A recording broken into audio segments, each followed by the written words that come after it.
is the Nightman? Does Gladys really know Calvin Coolidge? And who the heck is that darn troll? Hello, welcome back to my channel. My name is Ducky Wucky. I guess I'm an It's Always Sunny YouTuber now, and today we will be analyzing the brilliant work of art that is...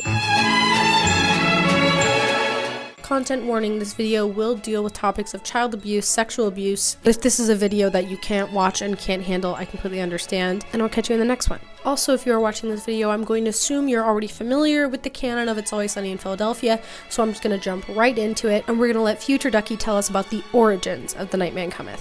The first time we ever hear Charlie mention the Nightman, of course in song, is in the season 3 episode Sweet Dee is Dating a Redacted Person. And the first song is sort of a beatnik Bob Dylan impression. Nightman, sneaky and mean, spider inside my dreams, I think I love you. You make me wanna cry, you make me wanna die. I love you, I love you, I love you. Although presented in a very funny way, these conflicting feelings are all too familiar for victims of abuse, especially at the hands of a family member. And since this has never properly been addressed, Charlie still doesn't know what to make of the whole experience. Even when confronted with the content of his song, this is what Charlie says. About the Nightman, like filling me up and I become him. I become the spirit of the Nightman. I believe that since this happened to Charlie so young, it feels like a part of him. And part of him still doesn't think it was wrong. Just two men sharing the night. It might seem wrong, but it's just right.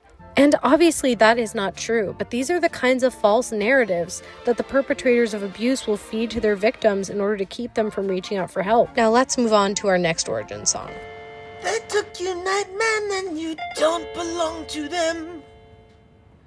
They left me in a world of darkness without your sexy hands, and I miss you, Nightman, so bad. As a survivor of abuse myself, it is more than understandable that someone, especially so young, would mistake their abuse for love, and thus feel lost when it ends, even though we know that's a good thing. But what I think makes this moment so special is that Dennis throws open the curtains. He keeps Charlie company and frees him from his world of darkness, and they write a song. Dayman! Dayman? Fighter of the Nightman! Champion of the sun. You're a master of karate And friendship for everyone. A Dayman, that's it. Dayman. Oh.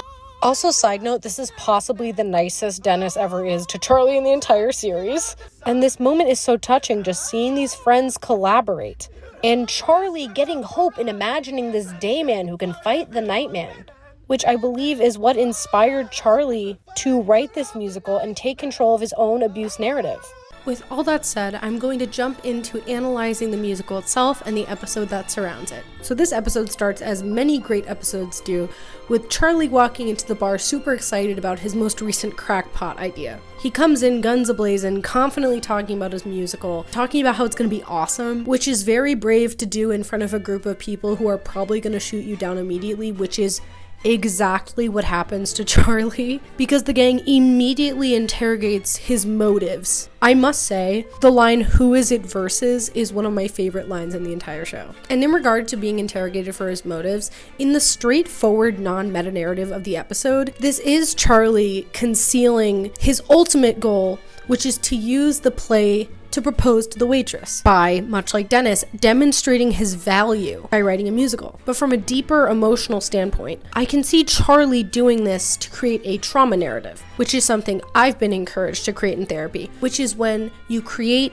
a story, play a song, and use it as a safe place to explore your feelings and memories of trauma. And I think he is doing this for himself, even though he is in deep denial, and it comes from a natural need to externalize his feelings. Right before the iconic cut to credits, Charlie tells us the name of the musical, The Nightman Cometh, which some of you may realize, some of you may not, but it's clear Charlie Day is a theater kid. He of course knew that this was a reference to the now increasingly obscure play The Iceman Cometh by Eugene O'Neill. I'm sure this was generally a sound-alike title, but there are some slight parallels. This is a plot synopsis I found online. I will put my source in the description. The play unfolds in Harry Hope's saloon, a gathering place for a group of down-and-out regulars who drink and reminisce while holding on to their dreams of a better future. Dreams that they never take action to fulfill. These men and women have all fallen into a pattern of inertia, where their only solace comes from alcohol and the lies they tell themselves about the future. The arrival of Theodore Hickey Hickman, a charismatic traveling salesman and friend of the group, disrupts the routine.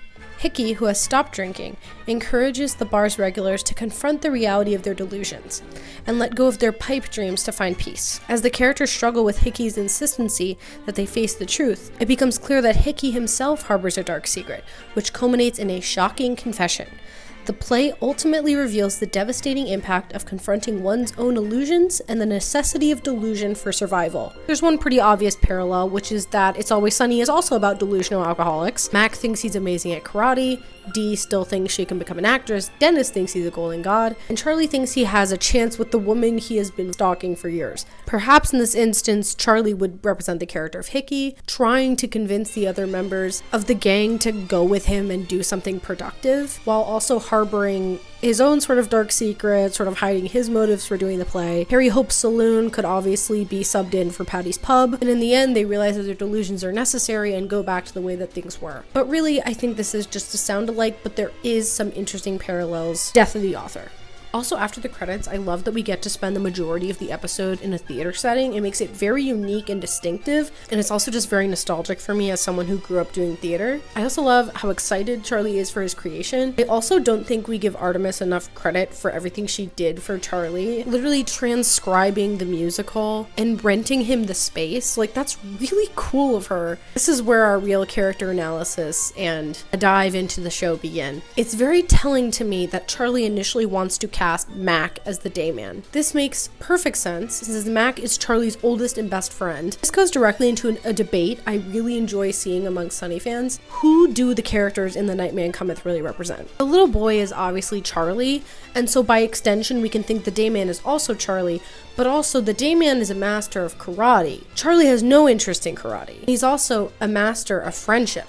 It makes sense that the Dayman would be who Charlie aspires to be, which just might be some aspects of Mac. But either way, this would make it extra annoying for Charlie that Dennis is initially competitive for the role, but Mac just straight up drops the role of the boy slash Dayman because he thinks the Nightman is cool and looks like a cat, which is not true, and we're gonna see why that's even more upsetting later. And it is in this instance that the bastardization of Charlie's trauma narrative begins. Yes, I'm taking this way too seriously, by the way. Mac literally says the Nightman is cool, which even if he's in deep denial must be very painful for Charlie. Like, no, the man who abused him is not cool, and he definitely doesn't look like a cat. Frank is cast as the troll, which makes perfect sense, not only just because he's Frank, you'll see later. Dee questions Charlie about the role of the princess who works at a coffee shop, even though I think it's completely straightforward. She's concerned with her love song she's supposed to have with the boy, because there's a lot of, like, baby language, like implying he's like a tiny child. The character of the boy is supposed to represent Charlie's innocence before he is abused. And this intrigues me because I do know that the waitress was in high school with the gang. So there is a chance that she could have known Charlie before all of this happened. In the scene where they're rehearsing the tiny little baby boy song, by the way, Dee's singing is fantastic. Charlie is just being a jerk and is getting super mad like he never has before and never is again in the entire show. But think about it. You wrote a piece of art that is so important to you, only to be misunderstood at every turn, even though you completely finished the musical. Wouldn't you also be annoyed? But also there's no excuse to be as abusive as he was towards his cast members. Also, as a theater kid, his behavior is a little too real. Moving on to the troll toll in the room. Who is that darn troll? We see Frank practicing his song, where he plays a troll named for some reason, Antonio. He sings a song about the Nightman needing to pay a toll to get access to the character of the boy. Frank keeps misspeaking and saying something that is not the boy's soul, and this upsets Charlie greatly. Also, when Mac, rather delicately might I add, brings up what's very obvious. This scene is portraying the Nightman abuses the boy. Charlie is like deeply in denial about it. But if we really look at it, what is this scene representing? What toll was given? When I was watching the It's Always Sunny Iceberg by 10K Productions, it just blew the door off this whole thing. The troll is Charlie's mom. Charlie is using this scene, whether he knows it or not, to show that through accepting rent from Uncle Jack, who clearly represents the Nightman. Charlie's mother enabled Charlie's abuse by giving his abuser access to him. And I'm sure he's resentful because his mother continues to house Uncle Jack. It genuinely creeps me out to think about. And with that scene concluded, now rehearsals are over. And Charlie accosts the waitress, being like, hey, if you come to my show, I will leave you alone forever. And he genuinely is putting everything on the line, thinking that his play is going to explain everything. This is a delusion on his part, because even if she knows, he still sucks. But regardless, it is now showtime. And I'm remembering just how short this is, but they open with little tiny baby boy, which is a weird move. They're setting up the love story first, I guess. I do think it's sweet that Charlie portrays the waitress as a literal princess, but also it makes it weirder that Charlie's character is in a literal baby onesie. I also think it's crazy that right after that number, Dee comes on stage, completely breaks the flow of the show to sing her weird a cappella, weirdly well put together song about how she's not a child predator, when in reality in the show, she kinda is. You know, the underage drinking episode, like, I don't care if nothing happened, you're still weird. Okay, but then right after the tiny little baby boy song, the Troll Toll song comes right away, and Charlie is just getting madder and madder. The Nightman getting laughs makes Charlie super upset, which is understandable, again, because this is a story about his abuse. And there is nothing funny about it. I also think that it's very interesting that Dennis was his first choice to play such a creepy character. I think that probably tells me a lot about how Charlie perceives Dennis. Also, the way that the troll acts in this particular scene gives me the impression that Charlie thinks his mother had a more active role in the abuse than we understand it. Little side note, that is totally something the showrunners didn't care about, but I noticed and loved, is that during the Troll Toll scene, Mac really puts the sauce on the now the boy's soul is mine, which means he actively cared about the note that Charlie gave Frank and cared about getting that across to the audience so they wouldn't misunderstand, which I really love, you know, even though he fundamentally misunderstood the Nightman of the character. But anyway, then we have a scene where the boy is tied up by the troll and held captive and forced to rub his feet. It's really interesting to me how the boy literally like a couple seconds after being captured is like, nah, I'm not your slave, troll. And I'm not a boy anymore, I'm a man. And with that, he just comes of age. I'm sure this is an abbreviation of years of development, but perhaps that shows that in order to defeat the Nightman and escape the clutches of the troll, Charlie had to move out. We also hear the boy talk about being transformed by the power of true love. Perhaps Charlie sees the waitress as an escape from his past pain, and that's why he's so attached to her. Either way, the troll is defeated, and the Dayman, Charlie, confronts the Nightman, Uncle Jack. I'm sure that this whole scene would have been very impactful and made a lot more sense if Mac didn't mess up his darn line, undercutting the emotional core of the show, the literal climax. So I feel for Charlie in this instance, not generally speaking.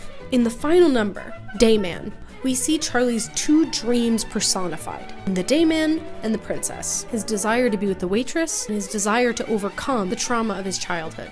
Both of these desires are unfulfilled because the waitress has rejected him and his cathartic musical has been hijacked by his friends who are selfish and not respectful of his vision. And then this masterpiece begins, Marry Me.